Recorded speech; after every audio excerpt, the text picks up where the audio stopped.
So what we're going to do now is we're just going to explain how many units of prayer are there in each prayer, and also give an explanation of which ones must be read and which ones are important to read and which ones are considered as nafal or recommended acts.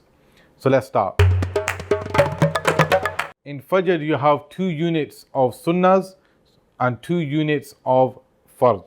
So the 2 units of sunnahs before the fard are actually the most important sunnahs of the entire day. They actually are almost necessary, they're almost wajib. So if you've got time to read them, you have to read them. You cannot miss them by option.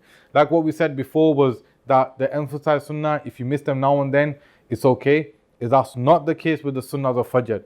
The sunnahs of Fajr, you have to read them if you've got time to read them. And then you've got your obligatory 2 units which must be read at all costs.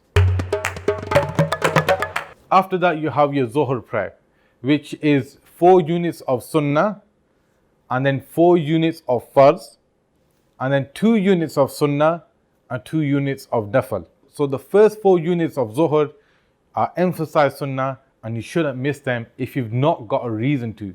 But if you miss them now and then it's not too much of a problem. The second 4 units are fard, and you have to read these, and you cannot miss these without an exception. The 2 units after are again an emphasized sunnah, so you have to read these also if you have time to do so. But if you miss them now and then, it's not a problem.